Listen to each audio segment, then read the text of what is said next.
O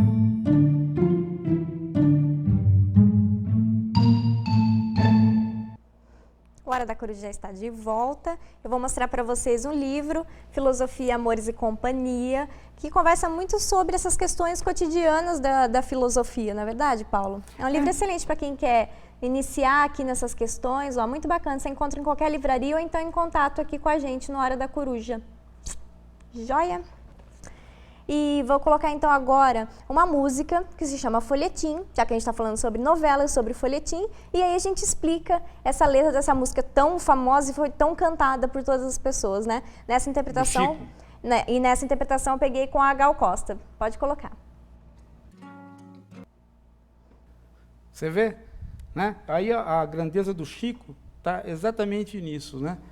Quem escuta não faz, às vezes, a articulação do porquê que termina com folhetim. Né? Por quê? Porque o folhetim é sempre uma história popular, sempre uma história do cotidiano. E quem que é mais popular do que a prostituta? Então, quando termina a passagem dela, né, no dia seguinte, você é página virada da minha história. Não pode. Página virada do meu romance. Não pode. Página virada do meu conto. Não pode. Tem que ser do folhetim. Por quê? Porque virou a página, acabou. O folhetim é a história de alguém do povo. É uma história popular. Não pode ser a história de um príncipe, não pode ser a história de um rei. Se tiver um rei, tem que ter o plebeu. Porque tem um elo com o popular. E às vezes as pessoas não acham que por conta de ter um elo com o popular, então não pode ser literatura de alto nível, porque o personagem não é de alto nível. Não, o folhetim é a literatura, né, popular com o personagem popular. Então você não... É por isso que é terrível essa coisa de você não entender o que é o personagem. O personagem do folhetim é popular. Então, a prostituta, né, ela é, por excelência, popular. E por isso que a história dela é em folhetim, e não em outro gênero literário. Né, vai virar a página do folhetim, não vira a página da história. Né? Agora, isso é uma boa medida para se entender a falta de entendimento das igrejas evangélicas em relação à novela que vai aparecer, o Seu Jorge. Né? Por quê? Porque a ideia o personagem é novelesco. E como Ogum tem a ver, né, com o nosso sincretismo religioso popular, o cristão, junto com o candomblé e tal, então é típico de folhetim mesmo. Não, e olha, típico de folhetim. Tem que ser folhetim para pegar um personagem desse tipo. Eu achei muito besta a Globo querer explicar o porquê que se chama Salve Jorge. Muito tempo antes, quando começou a gravação, eles ficaram discutindo se o nome ia ser esse mesmo. E agora a Globo deu uma explicação de que é Salve Jorge, não porque é religiosa, seja por causa de um santo católico, ou seja porque é um Ogum. Porque o Jorge, no caso, ele é a representação do santo guerreiro, e como fala sobre ali o exército, sobre a polícia e tudo mais, seriam os protetores dessas pessoas, e só por isso. Achei desnecessário fazer isso. Eu acho que a Rede Globo, ela faz aquilo que ela pode para ter menos problema, né? Sei. Então, é aquelas opções do tipo assim, não vamos bater de frente com uma igreja que está crescendo. Principalmente, não vamos bater de frente com uma igreja que, ao estar crescendo, está crescendo dentro da ignorância e, por coincidência, é o nosso inimigo no campo das comunicações, que é a Record. Né? Então, ela tenta conciliar a situação e tal. Mas para nós que não temos esse compromisso com a TV, acho que a nossa obrigação é tomar partido, sim, a favor da liberdade de imprensa e, no caso aí, tomar partido da Rede Globo, não tenha nenhuma dúvida. Nesse caso, sim, sem dúvida. Né? Por isso que o filósofo tem que estudar caso a caso, né? Não tem que ter preconceito com nada, é estudar caso a caso. Nesse caso aí, né, nós temos que tomar partido, sim, porque os religiosos estão confundindo completamente as coisas no Brasil. Eles estão entrando em conflitos onde eles estão desrespeitando a liberdade religiosa. Ao tomar partido dessa maneira como eles estão fazendo, eles estão desrespeitando a liberdade religiosa, que eles mesmos usufruem. Né? Isso é um perigo, isso é um problema que eles não estão entendendo. Né? O Alan fala que ele estuda História na UFG e ele gostaria de saber como que você concebe a ideia de arte na contemporaneidade ou na esfera artística. A imitação ou a expressão figurativa da realidade?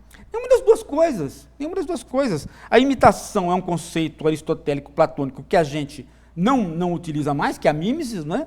E a figuração também não é o caso. Por quê? Porque a nossa arte atual no campo da literatura, ela está se fazendo pelo experimento.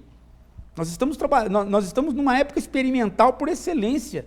Por quê? Porque nós estamos saindo de uma situação de conforto do moderno em conflito com o pós-moderno, né?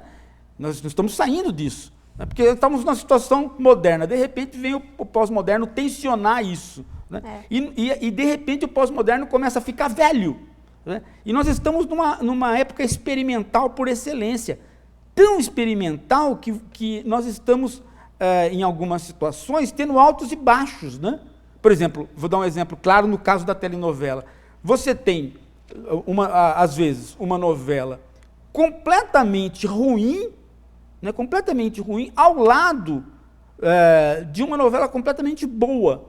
Né? Quer dizer, o que aconteceu naquele período A Vida da Gente foi exatamente isso. Estampa, né? Acho que Quer dizer, Fina Estampa foi uma novela ruim, deu um ibope altíssimo. Por conta de um personagem. De dois personagens que foram construídos para poder ter interlocução. Cristiane Torlone e o Marcelo levaram a novela nas costas. Né? A própria Lília Cabral não levou a novela nas costas, deram um personagem muito ruim para ela. No começo, sim, enquanto ela era... Né, um eletricista, né? Exato. Mas depois não. Mas em compensação, a novela das 6, que foi experimental, né, foi experimental, ela foi uma novela experimental, ela fez um belíssimo trabalho e não deu ibope. Não deu ibope, né? É isso que eu ia falar. Que é importante. Mas mantiveram. Exatamente. E não terminaram a novela antes. Não terminaram antes. Quando começou a ter problema de ibope, eu falei, vão terminar a novela antes. E não foram até o fim. O importante é isso. Um belo final, uma bela história. Essa capacidade que a teledramaturgia no Brasil está tendo, de fazer experiências, de poder fazer experiências. Agora, com a Record fazendo minisséries, fazendo SBT, por exemplo, fazendo novelas, eu acho que está criando um novo padrão, no sentido assim, vamos experimentar, vamos fazer, ver o que dá certo, porque outras emissoras também estão investindo pesado em novela e estão ficando boas as novelas. E a ideia é que a gente consiga ter aquilo que a gente teve no Brasil, no passado, que foi a concomitância entre 3 grandes TVs, pelo menos, né? Que nós tivemos a Excelsior, a Tupi e um pouco já a Rede Globo funcionando juntas no Brasil, né? É lógico que nenhuma das 3 estavam no pique, né? Mas o ideal seria que a gente pudesse voltar. O ideal é que a gente pudesse voltar com 3 grandes canais aí funcionando juntos. Sem dúvida, né? Seria essencial. Olha que interessante, o William está falando sobre a questão do Adalto, que era o personagem da novela Avenida Brasil, e a questão da chupetinha do Adalto. A gente pode abordar isso com Freud? Não tinha pensado nisso, olha que interessante. Depois de você ver essa questão da chupetinha, você pode ler o Freud e tentar aí descobrir o porquê que teria essa questão da chupeta aí com o Adalto. O grande mistério do Adalto, o grande problema dele era que ele chupava chupeta. São problemas, às vezes, você fala assim, pô, mas que coisa tola, né? Que coisa tola, porque... Quando eu fiquei sabendo que era isso, eu achei tão estúpido, idiota. Né? Falei, não creio que era uma chupeta. Mas não tinha pensado nisso também, então você também não tinha pensado numa outra coisa. Qual? A característica do Adalto. Adalto, é infantil. Ele era infantil. Ele era infantil o tempo todo. Ele não era burro, ele era infantil. Infantil, né? Extremamente infantil até com um certo retardo, né? Sim. Até com certo limítrofe, né? No começo da novela, ele chega em 1999, ele joga dinheiro, porque ele acha que vai acabar o mundo, né?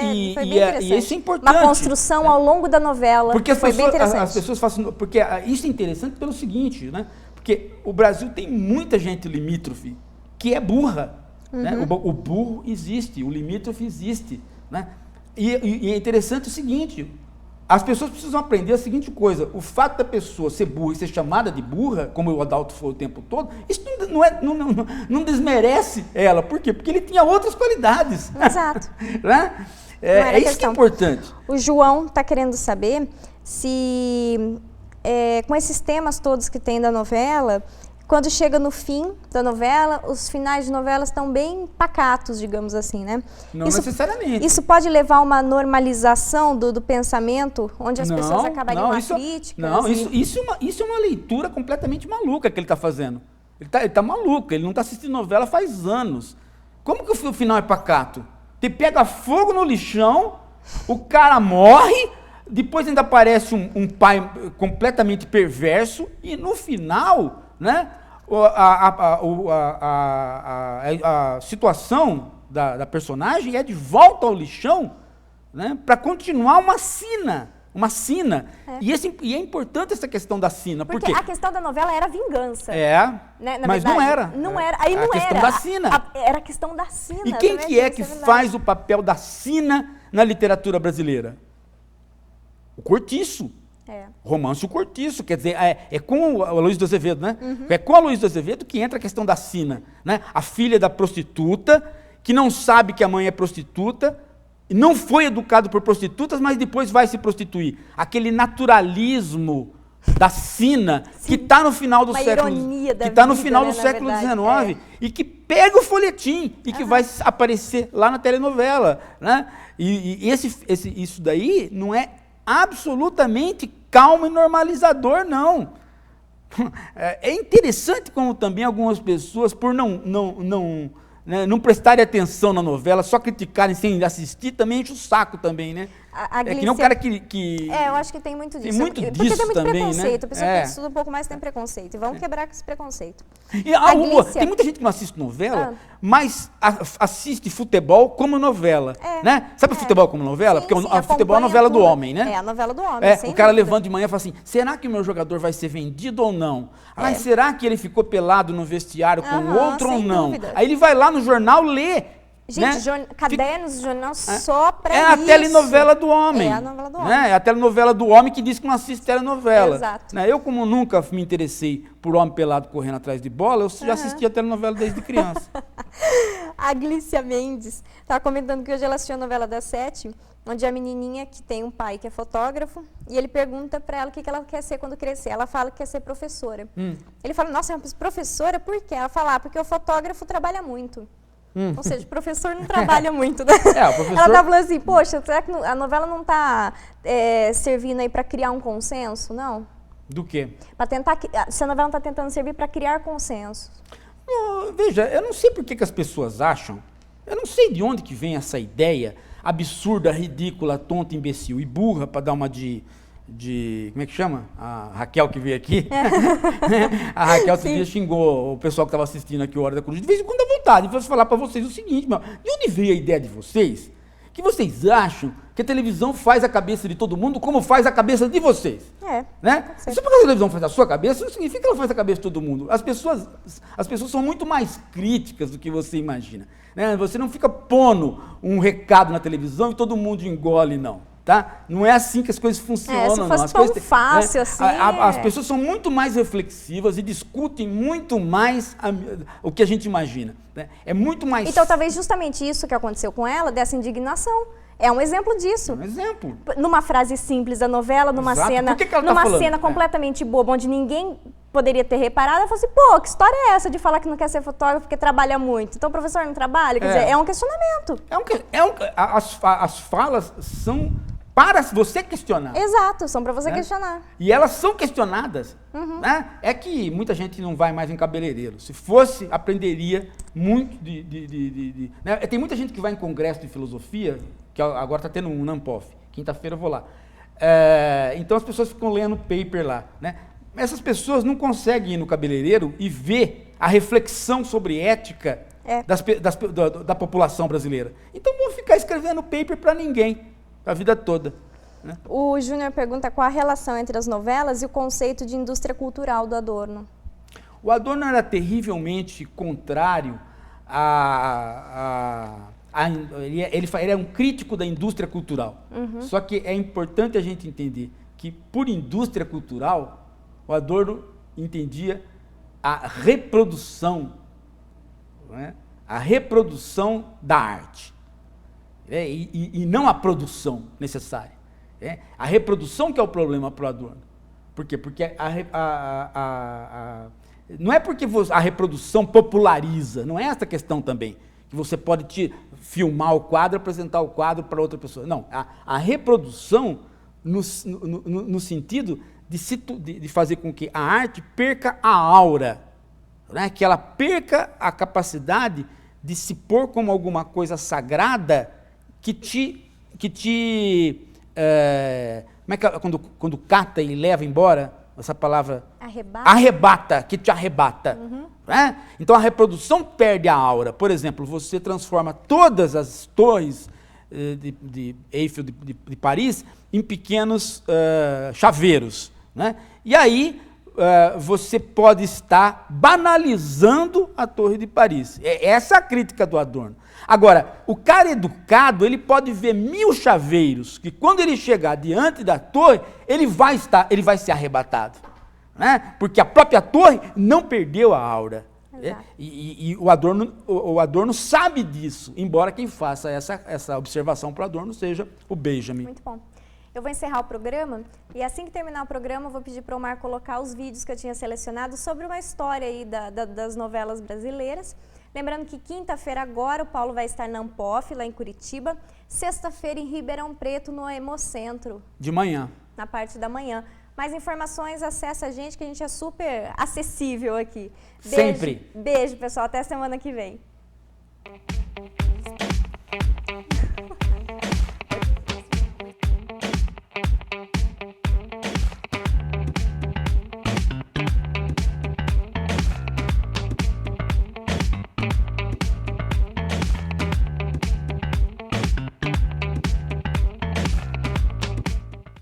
Simone, sou eu, Cris. O que é isso?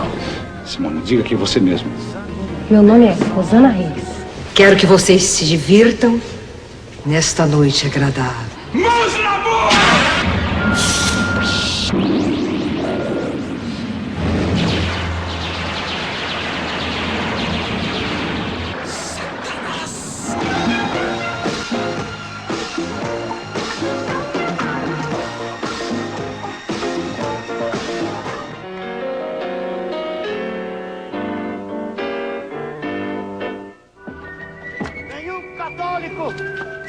Ameaça invadir a casa de Deus. Yo les quiero, muchas gracias y arriba España con Rabel. Tão bonitinha, tanta fresquinha. Sucateira! Ferro velho, fogão velho! Laurinha! Coisas de Laurinha.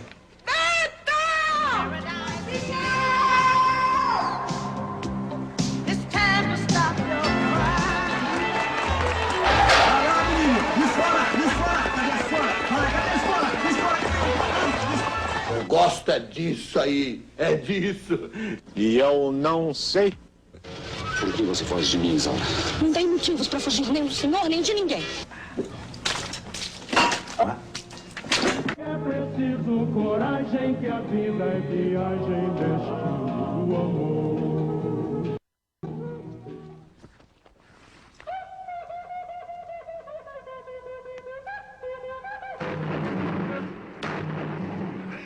Idiota! Raquel? Ruth? Pelo amor de Deus, Beto! Você tá frito, Beto! Esse cara é bom demais, ô Billy!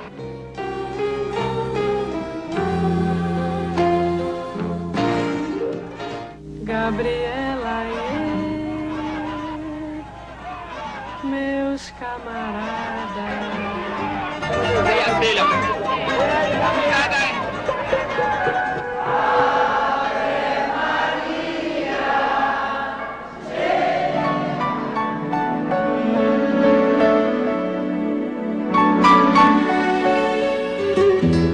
A senhora tá chorando? E como não haveria de estar? Às vezes de alegria a gente também chora.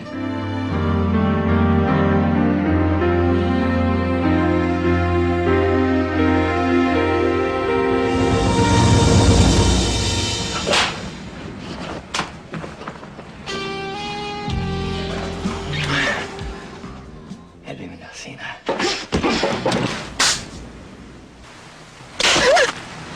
Toma lá. Dá cá. Tô certo ou tô errado? Mas eu voltei para aquela que me foi destinada.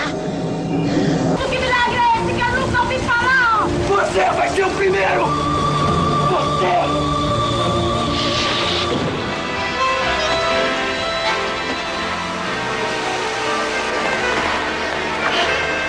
Para!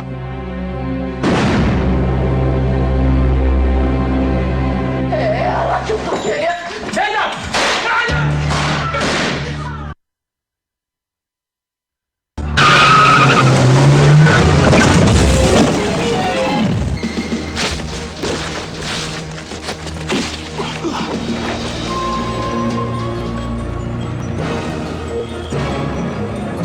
Eu mostro a você quantos parnes que tem do carcanhar ao cotovelo, hein?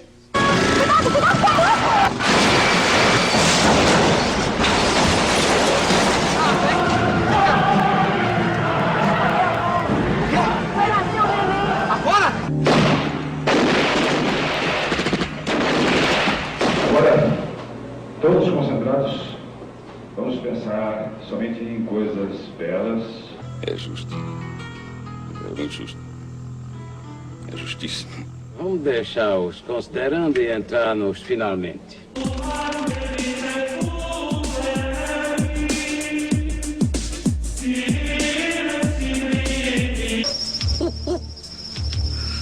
Você tá aqui, você